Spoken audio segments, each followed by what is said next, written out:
Good evening, everyone, my lovelies, and welcome to the Dialogue in Love podcast, episode number 7, Love and Accountability, Holding a Mirror to Ourselves.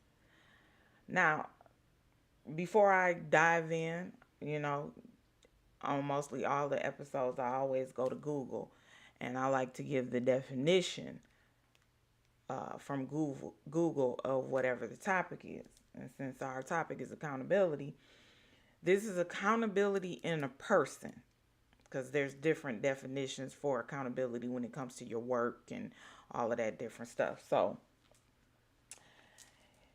accountability in a person is when you take ownership of what happens as a result of your choices and your actions. It's pretty simple. You don't blame others, you don't make excuses, you do what you can to right your wrongs. Okay? Um, we have to, as people, understand what our responsibilities are in our lives and how we allow people to treat us. Okay. Now, this is a huge topic of discussion on social media, podcasts, and everywhere about women not liking to take accountability. Okay. Now, of course, I don't want to be biased because as a goddess, I had to learn to be accountable for my actions. Okay. Now, there are times in our lives where we are victims. There's no doubt about that.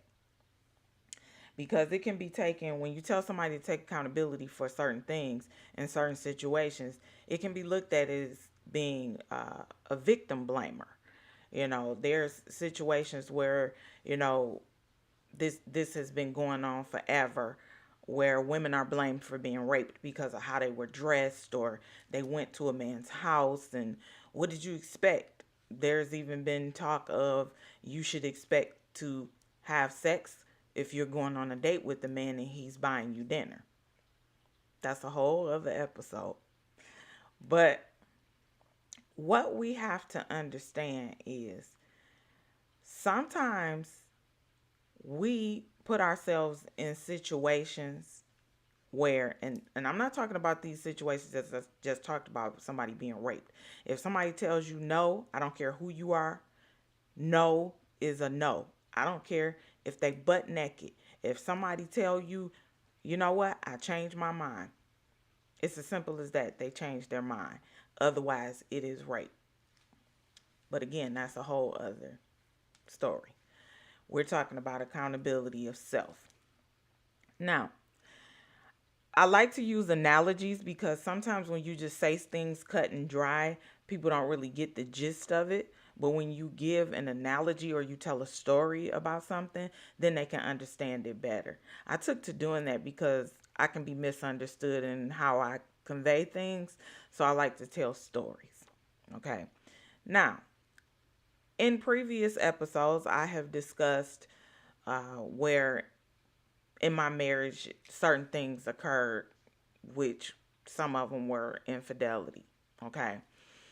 Now, being in that relationship, I was with this person for 27 years and we were married for 16 years. And when one thing happened, I said, okay, I'm going to give this person the benefit of the doubt because I love him. And, people mess up all the time. So I don't want to give up on our relationship. I love him. We done started a family and all of this stuff. So I'm not just going to walk away. Now, that was where I should have kept certain things in my mental Rolodex, but I didn't. So then we stayed together, and then more things started to happen. It was a repeated cycle of infidelity. It didn't just happen one time, it kept happening over and over and over again All types of things were revealed. I saw things with my own eyes. There was proof of everything that was going on. And I would cry, I would scream, I would holler, I would argue, and all of this stuff. But ultimately, I would stay. Now, the question you have to ask yourself is why? Why do you want to stay with this person? So it got to a point where I started saying, what is the point of you looking through his phone? What is the point of you fussing and arguing and crying if you're not going to leave? Are you ready to leave? These are questions I had to ask myself. And if the answer was no, I'm not ready to leave because I want to stay. Well, shut the hell up. That's really the bottom line. Like, it makes no sense to continuously cry and whine about all of the stuff that the person is doing. You going and finding stuff, you seeing things that you know your gut is telling you are there. But what is the point if you are not going to leave? What's the point in arguing and fussing and not speaking to him for 2 or 3 days when all you're going to do is repeat that cycle of I'm mad for a few days. He going to say he's sorry. We going to make up. We going to have sex and then we going to go back to the same thing. I constantly sat around waiting for the next shoe to drop because I knew something else was going to happen. Now, I never took accountability for keeping myself in that situation. I never took accountability while I was in it. I never took accountability for the fact that I continued to stay knowing the history of this person, knowing deep down inside that it was going to happen again. Your gut tells you everything you need to know. That's your intuition. And when you don't listen, you continuously get fucked over, for the lack of a better phrase. That's what happens when you don't listen to your gut. You have that intuition for a reason. Okay. Now, what ultimately ended up happening after the relationship and the marriage was over, I had to sit down with myself and say, because I kept still saying, he did this to me, he did this, and I was going over all the things that this person did to me. And it was like, why did you let that happen to you? You can't put all of the blame on him because he couldn't have treated you like that if you didn't let him. Now, I tried to leave on more than one occasion, but I ended up going back because I just wasn't ready to leave. That love that I have for him and wanting to keep my family intact kept me there. So when I started going through therapy and I started journaling and I wrote down certain things and I went back and read over it, it was like, okay, what part did you play in this? Because I was being accused, and that, I was being accused of cheating and all that kind of stuff, and I wasn't doing any of those things. But it was like everything that this person did, it was because you gave them the bullets to put in that gun to shoot you with. It's like somebody telling you, I'm going to kill you. And you say, okay. And you go out and buy them a gun and you go give them bullets. You gotta buy them a knife and you buy them, hey, go to the hardware store and give me some rope. Okay. And you go buy all this stuff and give it to them. And then when they turn around and turn the gun or the knife and tie you up, why are you doing this to me? They told you, they warned you that they were going to kill you and you gave them everything they needed to do it. So that's chaotic. That's downright stupid. So, and I'm not calling anyone stupid, but what I want people to understand is the things that you see other people doing that you have so much judgment about, you can sit on the phone and talk to your homies and say, girl, so-and-so doing such and such, and she letting him do A, B, and C, when you're over here letting your man or whoever do D, E, and F. The pot calling the kettle black. You can see it when it's someone else, but you can't see yourself. That's where accountability comes in at. You have to sit down and look at yourself and say, you know what? How did I allow this to happen? How did this happen to me? Because nobody was forcing you to stay. You chose to stay. Now, there are situations that we get in and it's like, okay, I don't have no control over this. I'm stuck. Ain't nothing I can do about this. But when you are in an abusive relationship or you're with somebody who Everything about this person is a negative. You spend the vast majority of your time thinking about or talking about all the negative aspects of this person, but you never think about the positive. And if you're called into question, you have to think about it like, does the good outweigh the bad? You have to ask yourself these questions, because if you continue to be with somebody and this person is not giving you whatever it is that you need, whether it be emotionally, psychologically, physically, or monetarily, or whatever it is, if they're not giving you what you need, why are you with them? And it can't just be, well, I love them. Because it has to be more, because love is not enough. We get told all the time, it's been, well, love conquers all. And love is, love will heal. And no, because it turns into toxicity when you're not getting what it is that you need. I thought that love was enough. I thought that loving this person and being there for them and not giving up on them and, saying, oh, well, they messed up, making excuse after excuse after excuse for the person's behavior is not beneficial to you, because this person treated you that way because you allowed them to.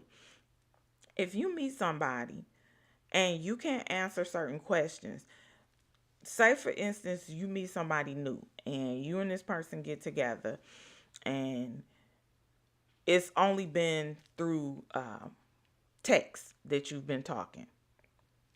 There's been no telephone contact. There's been no dates. You haven't been anywhere. Y'all just been texting for 3 months. And then you going and telling all your friends or whoever, yeah, my boo. Oh, when did you get a boo?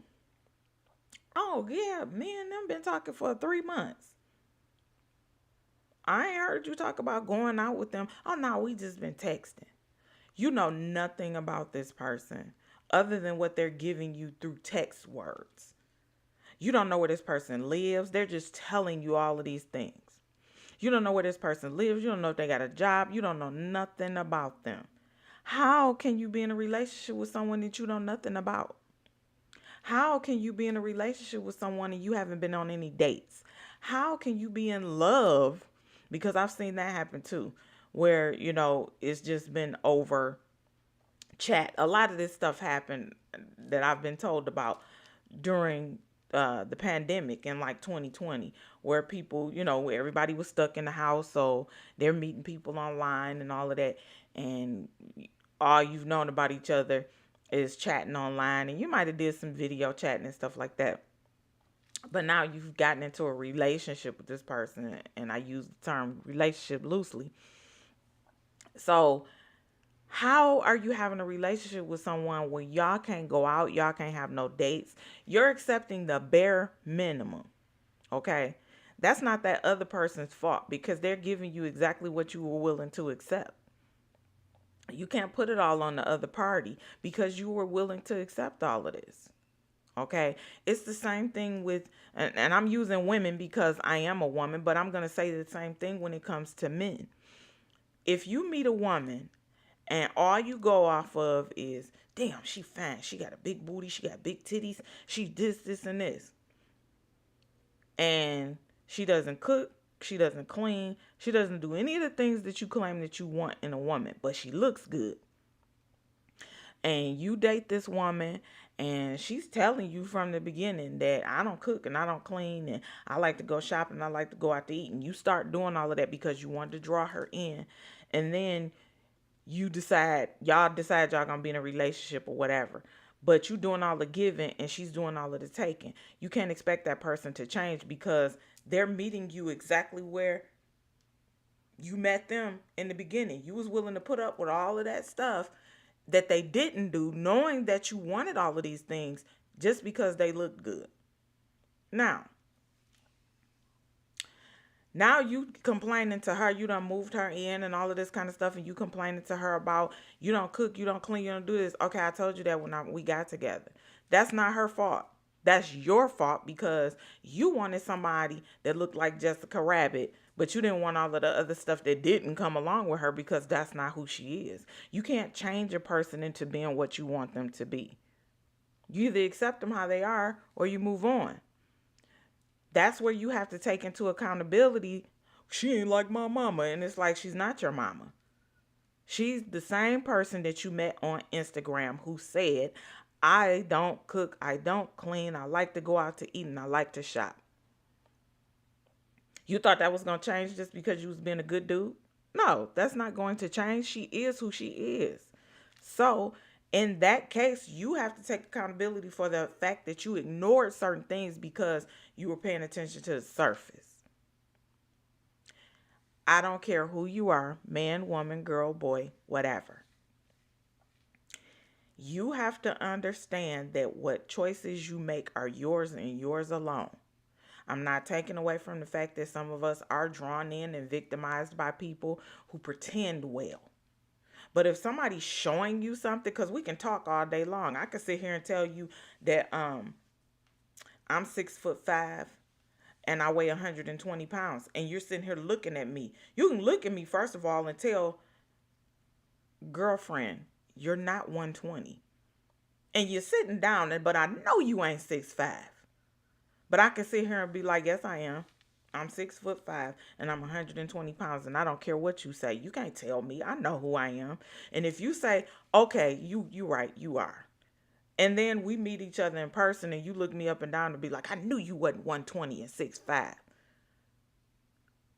You know that looking at me. It was obvious that I was none of what I said I was. But you went along with it anyway. For whatever your reasons are. Now, if you somebody who want to let your friends be delusional, I get that. Be like, you know what, go ahead and let her have it. But we know this heifer ain't no 6'5" and 120 pounds. It is what it is. You let somebody live in that delusion. But when it comes to not wanting to be accountable for your own actions and being put into certain situations, we have to let go of that. We have to understand that, you know, it ain't always the other person's fault. They have the fault in doing you wrong, but you have the fault in staying around to let that treatment continue. Okay. Also, we have to understand. Now, I put it in the relationship terms, but we also have to understand as children, as in parents, because I like to go across the board. Accountability as a parent is apologizing to your children for doing or saying things that you know wasn't beneficial to them. You hurt them in certain ways. Maybe you weren't there for them when they were young, or you didn't show up for them the way they wanted you to. Maybe you were just a young kid. You was only 16, 17 having a kid, and you were a baby raising a baby. So you didn't know how to be a parent. Take accountability for that. Don't make excuses for that. When your child becomes an adult and they sit down and they tell you, and maybe you might even have to ask them, because sometimes we hold things in because, I don't want to disrespect my parent. But you have to ask them, how do you think I did as a kid? And accept whatever their answer is, good, bad, or indifferent. And you apologize to them for your treatment. Children. As children to parents, we have to be accountable for our behaviors as well, because sometimes kids are hellions when they coming up. They run amok over their parents. They send them through the ringer with their behaviors, getting kicked out of school, running the streets, drinking, smoking, doing all of this stuff that they shouldn't be doing in their underage. And you had parents who were there for you, who did take good care of you. You didn't have these things that you were doing as examples. You can't blame them. Those were your own choices. You have your own mind. You can't pick and choose when it's convenient to say, I want to do whatever I want to do. But then when you fucking up, well, if it wasn't for my mama, then I wouldn't have been. No, you can't do that. You know right from wrong. You were taught what you were supposed to do and what you weren't supposed to do. Because if you didn't think it was wrong, you wouldn't sneak. You know it's wrong. You did it because you wanted to, not because of your home life, not because you didn't have designer clothes, not because you didn't have expensive gym shoes. You did what you wanted to do because that's what you wanted to do. You can't blame your friends, because your actions are ultimately your decision. You have to be accountable. Take responsibility for the things that you've done. Now, I'm not saying that a lot of people didn't grow up in environments where they felt like they had to do certain things or they were put into certain situations that they thought were normal. It was certain things that I saw growing up that I thought that all adults did. And when I got older and outside influences was like, no, this is a bad thing, it was like, oh. But you don't know because you're a little bitty kid and this is all you've ever seen. For a long time, it was certain people that I was around. I didn't know they were alcoholics, even though I saw them drinking every single solitary day. I didn't know they were alcoholics. I just thought they liked to drink every day. But when I got older and this person got sick, and it was like, why they sick? Why they having withdrawals? Because they didn't get a chance to have a drink today. And it's like, my 20 years, I didn't know they was an alcoholic because it was normal. That you don't know because you were in that environment. But when it comes to making certain decisions in your life, you can go one way or the other. The choice is always ultimately yours. Just because you had a parent that may have drank and got high and all of that kind of stuff, that doesn't mean you have to do it. Because if you don't like, it's just like cigarette smoke. Now, I've never smoked cigarettes. I've always hated them. I hate the way they smell. They smell nasty. They look nasty. And people I know have terrible breath from smoking cigarettes. I never liked them, so I never wanted to indulge. It was like, ugh, why would I want to do that? And I hated my whole life.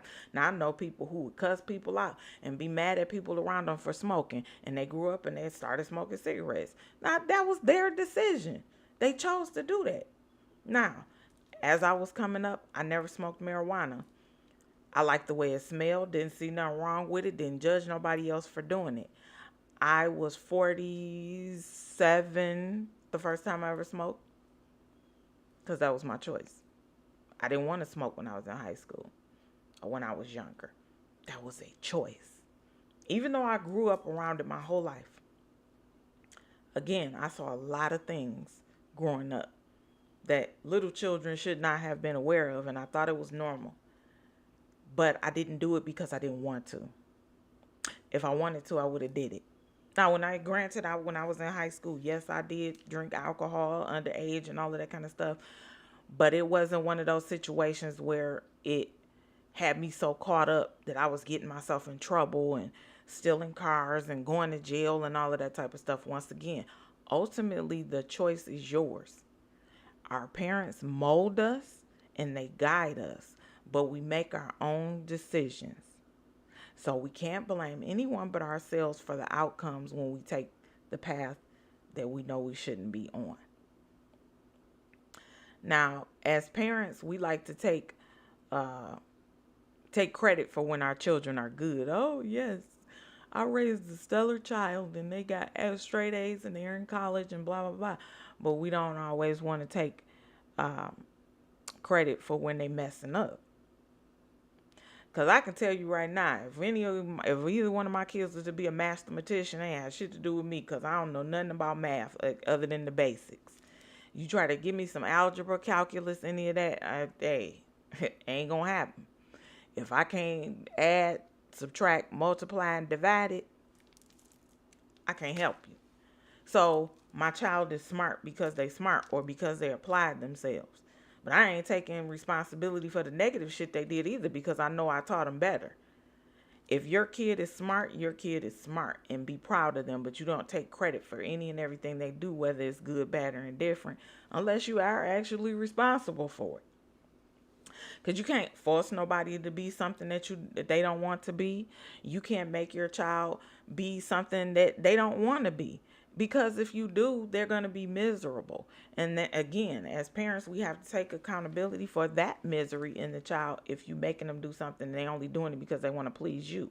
You ask questions. That's a problem, I feel when it comes to parents and children as well, is not asking your children what they want, not asking them what they want to do when it comes to careers and stuff like that. I mean, when you got a little kid and you say, hey, do you want something to eat? And they say, yeah. And you say, what do you want? And they say, well, I just want to eat French fries and jelly beans. Well, that's not healthy for them. So you have to bring a happy medium. Okay, well, you're going to have French fries, but you're also going to have a little vegetables, and you're going to have a little, hamburger or whatever to go with this. And then later on, I give you a few jelly beans. Cool, cool. Okay. But what we ultimately have to understand as people is that there are certain things that are going to occur in our lives that we can't put the blame on somebody else. We have to take responsibility and be accountable for the things that we have put out there that may have caused some type of negative effect on our lives. And it's up to us after we become accountable to fix it. Whether that looks like apologizing, paying some money back, fixing somebody's car, house, whatever it is. I'm a big fan of Judge Mathis, and I watch it, and I see people on there suing because they let somebody borrow their car and they got into an accident, and then when the car was all tore up and it came time to pay the person back, they'll say the defendant might be like, well, I don't feel like I should pay. Why? Because they let me drive and they didn't have any insurance.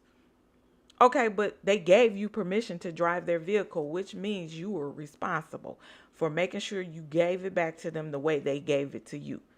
So them not having insurance has nothing to do with you and your fucked up driving. You're responsible. Now just go ask Judge Mathis because that's facts.